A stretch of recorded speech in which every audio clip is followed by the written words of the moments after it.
Você já ouviu falar de um sonho tão estranho que só podia ter vindo de Deus? Hoje vamos descobrir o que a enorme estátua, os reinos do mundo e uma pedra misteriosa têm a ver com o futuro da humanidade. Fica comigo que essa história vai mexer com você. Ele acordou com o coração acelerado, como se algo invisível tivesse apertado seu peito no meio da madrugada. O suor escorria pela testa e seus olhos se arregalaram no escuro dourado do quarto real. O rei Nabucodonosor, o homem mais poderoso do mundo conhecido, o soberano da Babilônia, acostumado a dar ordens e vê-las cumpridas sem questionamento, agora se via dominado por um sonho. Mas não era um sonho qualquer. Era algo mais profundo, mais perturbador, algo que parecia vir de um lugar que ele não compreendia, um lugar que nenhum dos seus exércitos podia conquistar. O quarto do rei, decorado com colunas esculpidas em ouro, tapeçarias bordadas com vitórias militares e brasões de conquistas, parecia pequeno naquela madrugada. Mesmo cercado por riqueza, servos e poder, ele se sentia exposto, frágil, humano, e tudo por causa de uma imagem que não conseguia esquecer. Uma estátua imensa, aterradora, erguida diante de seus olhos como se desafiasse o céu. A cabeça, de ouro puro, brilhava como o sol, o peito e os braços de prata, o ventre de bronze, as pernas de ferro e os pés, uma mistura estranha de ferro e barro, rachados, instáveis, e de repente, uma pedra surgiu misteriosamente cortada, como que caída dos céus, sem auxílio de mãos humanas. E essa pedra atingiu os pés da estátua com força tão avassaladora que tudo desmoronou. A grande imagem virou poeira e o vento levou os pedaços. Tudo que parecia eterno desapareceu. O rei se sentou na cama, ainda ofegante. Ele era o homem mais temido da terra, construtor de jardins suspensos, conquistador de nações, senhor de cidades. E mesmo assim, havia algo naquele sonho que ele não podia controlar. Era como se alguém mais alto do que qualquer trono estivesse lhe dizendo: você não é o centro da história. Mas o pior não era o sonho em si. Era o fato de que ele não conseguia entendê-lo. E mais, não conseguia nem se lembrar direito dos detalhes. Era como um eco divino se apagando nas paredes de sua mente. Ele precisava de respostas. E rápido, foi então que ele convocou todos os seus sábios, magos, adivinhos e astrólogos. Gente que dizia ter contato com os deuses, que lia estrelas, que lançava encantamentos e decifrava sinais. Ele exigiu que interpretassem o sonho, mas não apenas isso, exigiu que o contassem o próprio conteúdo do sonho, sem que ele revelasse nada. Um teste impossível, uma ameaça fatal. Se não puderem me dizer o que sonhei, vocês morrerão. E a cidade parou. O palácio virou um campo de tensão. A morte parecia à espreita. Nenhum dos sábios ousou fingir saber. Todos tremiam. Todos estavam condenados, mas, longe do trono, em uma parte menos vistosa do império, um jovem cativo de Jerusalém, Daniel, ouvia as notícias com calma e fé. Ele não tinha riquezas, não tinha posição, mas tinha algo que o rei e seus magos não tinham: comunhão com o Deus que revela mistérios. Mal sabia Nabucodonosor que o seu sonho não era apenas um aviso pessoal. Era uma mensagem para toda a humanidade, uma revelação profética sobre o destino dos reinos, das potências, da história e do fim de todas as coisas. E essa jornada começa agora. O decreto do rei ecoou como um trovão por toda a Babilônia. Se não me disserem o sonho e a sua interpretação, vocês morrerão. Foi como se a própria cidade segurasse o fôlego. Homens influentes, acostumados a caminhar pelos corredores, do palácio com orgulho, agora estavam de joelhos, trêmulos, impotentes. Ninguém, absolutamente ninguém, conseguia atender à exigência absurda do rei. Como poderiam? Como decifrar um sonho que sequer lhes fora contado? Nabucodonosor, ansioso e perturbado, não estava disposto a jogos. Queria certeza, queria a verdade. E os sábios da Babilônia estavam prestes a ser todos executados. Nesse clima de desespero, surge uma figura que ninguém esperava. Daniel, o jovem exilado hebreu. Nem babilônio, nem sacerdote, nem nobre da corte. Apenas um cativo, um sobrevivente, do cerco a Jerusalém. Mas Daniel carregava algo infinitamente mais valioso do que todo o conhecimento acadêmico da época. Ele conhecia o Deus verdadeiro. Ao saber da sentença de morte decretada contra os sábios, da qual ele mesmo fazia parte, por estar entre os aprendizes da corte, Daniel pediu algo impensável: tempo. Um intervalo para buscar a resposta onde os outros não podiam buscar, no céu.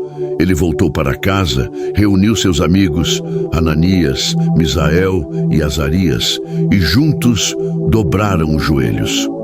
Não consultaram estrelas, nem lançaram encantamentos. Fizeram o que os humildes fazem diante do impossível. Oraram, pediram a Deus, o revelador de mistérios, que lhes mostrasse o sonho e sua interpretação. Naquela mesma noite, o impossível aconteceu. Daniel teve uma visão. Deus lhe revelou em detalhes o sonho do rei, como se uma cortina fosse aberta e ele pudesse assistir àquilo que tinha perturbado Nabucodonosor. O que o rei viu no escuro da madrugada, Daniel agora enxergava com clareza celestial.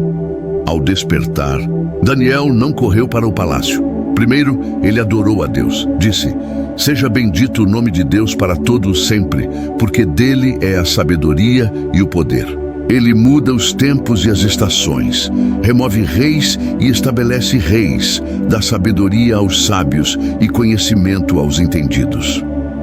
Daniel sabia: o centro da história não é o homem, é Deus. E era isso que o sonho revelava. Ao chegar diante de Nabucodonosor, Daniel não se exaltou.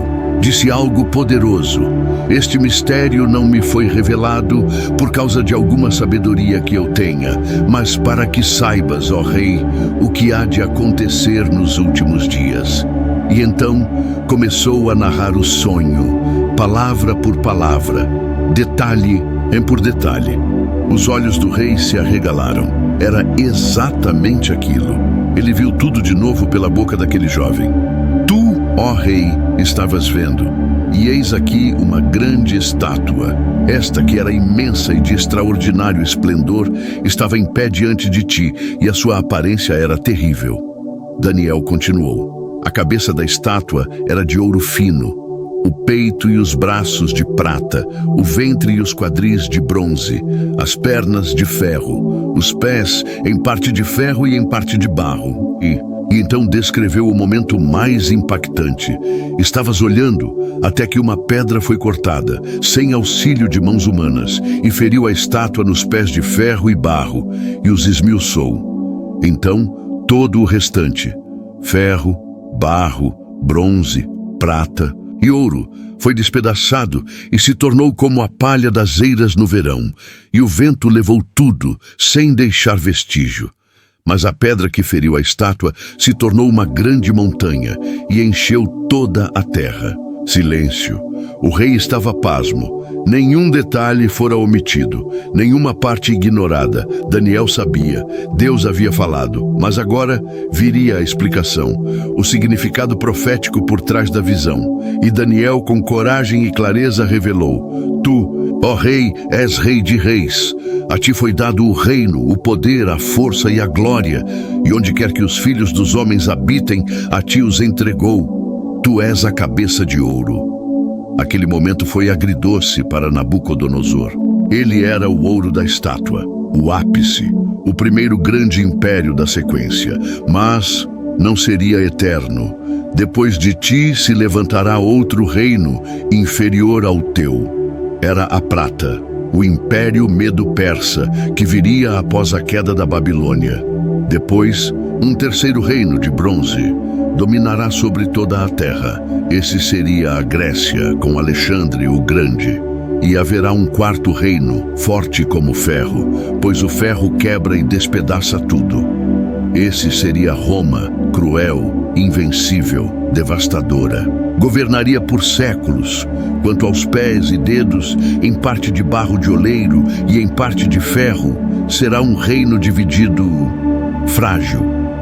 Seriam os reinos que surgiriam depois de Roma, alianças temporárias, uniões políticas frágeis, impérios modernos sem estabilidade, mistura de força e fraqueza, governos que parecem firmes, mas racham por dentro, exatamente como os pés de ferro e barro, e por fim, a pedra. Nos dias desses reis, o Deus do céu levantará um reino que jamais será destruído, um reino que não será deixado a outro povo. Ele despedaçará e consumirá todos esses reinos, e ele mesmo subsistirá para sempre. A estátua representa a trajetória da humanidade, mas a pedra representa algo fora do mundo humano. Representa Cristo. A pedra cortada sem mãos humanas é o Messias. Veio sem exércitos, sem coroas, sem exibições, mas seu impacto foi eterno. Ele inaugurou um reino que não seria político, nem étnico, nem passageiro. Um reino que começa dentro dos corações, mas que um dia tomará toda a terra. Daniel terminou com uma frase que ecoaria para sempre. O grande Deus fez saber ao rei o que há de ser futuramente. O sonho é verdadeiro e a sua interpretação fiel. Naquele momento, o rei Nabucodonosor se lançou com o rosto em terra diante de Daniel.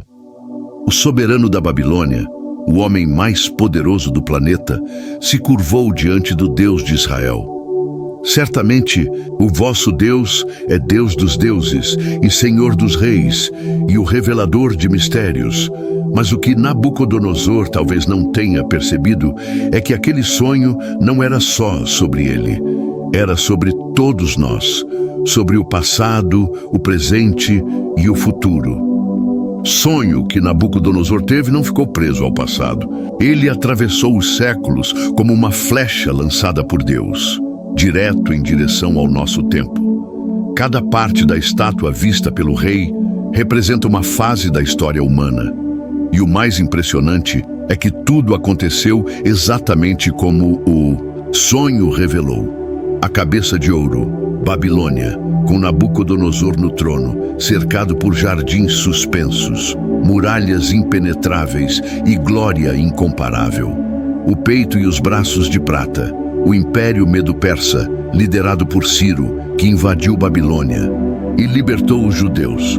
O ventre e os quadris de bronze, Grécia com Alexandre o Grande, dominando o mundo com velocidade espantosa. As pernas de ferro, o impiedoso Império Romano, que governou com mão de ferro, espalhou sua língua, suas leis, suas estradas, e que nos dias de César viu nascer o Cristo. E então, os pés de ferro e barro. Essa parte nos inclui. Representa os tempos depois de Roma, a história fragmentada da humanidade, feita de alianças políticas frágeis, reinos que não se misturam, acordos que não duram, Europa medieval, impérios coloniais, guerras mundiais, tratados instáveis, organizações internacionais que prometem unidade, mas vivem em crise, ferro misturado com barro, força e fragilidade convivendo lado a lado. E é nesse cenário, confuso, instável, moderno, que a profecia atinge o seu ponto máximo. A pedra cortada sem mãos humanas. Ela representa algo que não vem da terra, não se origina em ideias humanas, não depende de eleições ou revoluções. É o reino de Deus. É Cristo. Quando Jesus veio ao mundo, veio como pedra rejeitada pelos construtores. Mas aos olhos de Deus, ele era a pedra principal, a rocha sobre a qual tudo será estabelecido. O reino de Deus está entre vós, disse ele. Com essas palavras, a profecia começou a se cumprir. Aquela pequena pedra começou a rolar, sem estardalhaço, sem exércitos, apenas com amor, justiça e verdade. Séculos se passaram, reinos caíram, palácios foram destruídos, fronteiras mudaram, mas a pedra continua crescendo, seu reino avança. Não se trata de um império físico, mas de algo que transforma corações. Pessoas simples, em todos os cantos da terra, têm sido alcançadas. Jesus reina, hoje, no coração de milhões. E um dia, quando ele voltar, reinará visivelmente sobre toda a terra. Essa é a esperança cristã. Não é apenas uma fé no céu, depois da morte, mas a certeza de que a história está nas mãos de Deus. Que ele revelou com séculos de antecedência tudo o que aconteceria, e nada falhou. E se até aqui tudo se cumpriu, o que falta também se cumprirá. O reino de Cristo não será apenas espiritual, ele voltará. E quando voltar, derrubará tudo o que é falso, tudo o que é corrompido, tudo o que se sustenta por aparência. Como a pedra que destruiu a estátua, ele estabelecerá o reino eterno de paz, justiça e glória. E agora, olhe ao redor. Veja os conflitos, as crises políticas, as guerras, a desconfiança entre nações, a instabilidade econômica, o medo generalizado. Nada disso é por acaso. Estamos vivendo nos pés da estátua, estamos no fim da profecia. Mas não precisamos temer, porque a pedra já foi lançada e ela está crescendo. A pedra cortada sem mãos humanas não apenas destrói a estátua, ela se transforma em algo muito maior, uma grande montanha que enche toda a terra. Essa é a imagem final do sonho. E é a promessa que ainda aguarda seu clímax. O reino de Deus começou com Jesus. Ele veio como uma semente plantada na terra, desprezado pelos grandes, ignorado pelos impérios. Mas essa semente germinou, tornou-se árvore, e agora, como a pedra da visão, está crescendo sem parar. Um dia, esse reino será visível, real e inegável. Não haverá mais dúvida, mais escuridão, mais opressão.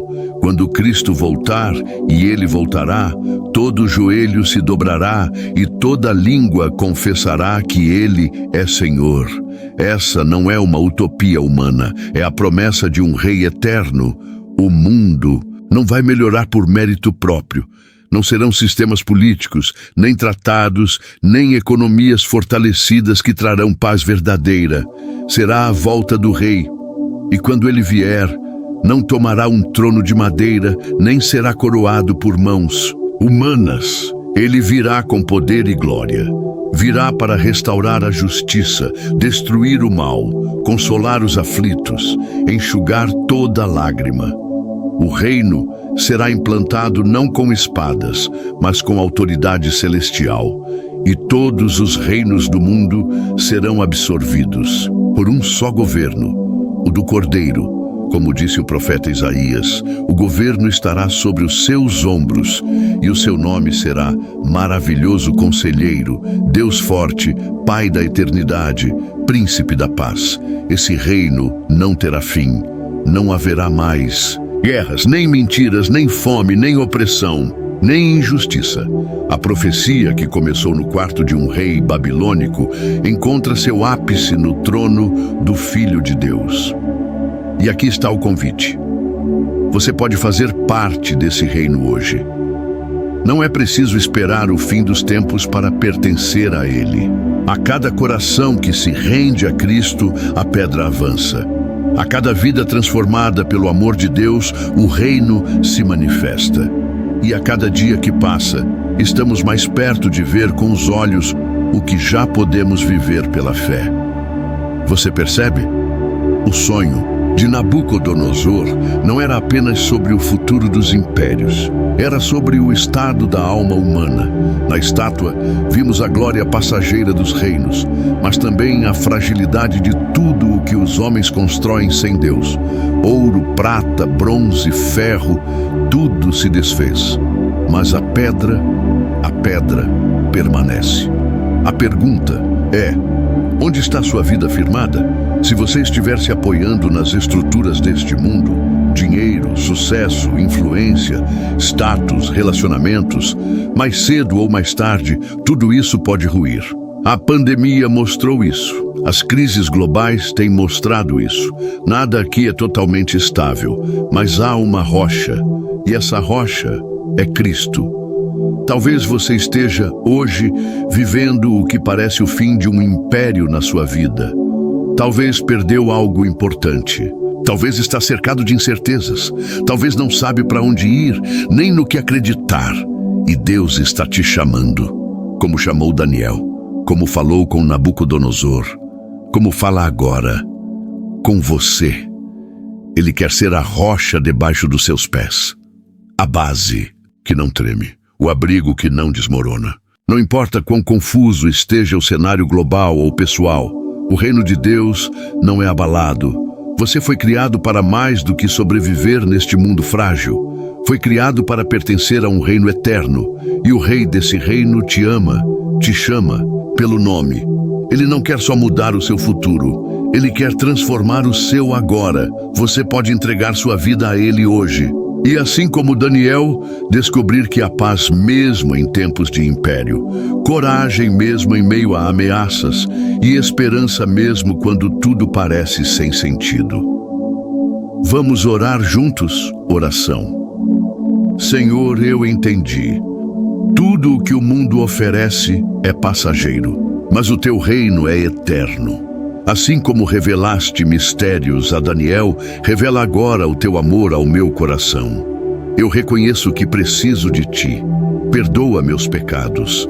Toma o controle da minha vida. Sê minha rocha, meu rei, meu salvador. Eu entrego tudo em tuas mãos. E espero com alegria o dia em que verei o teu reino plenamente face a face. Em nome de Jesus, amém. Se esta mensagem falou com você, não guarde só para si.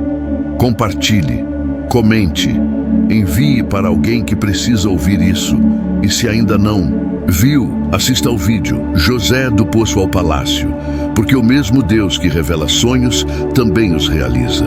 A história ainda está sendo escrita e você é parte dela. Se você foi tocado pelo poder de Deus em revelar sonhos e estabelecer reinos, não deixe de assistir também a José do Poço ao Palácio. José, como Daniel, viveu o poço antes do palácio, a dor antes da exaltação. Deus usa o inesperado para cumprir o impossível. Clique agora e veja como o mesmo Deus que destrói estátuas despeja propósito em quem confia.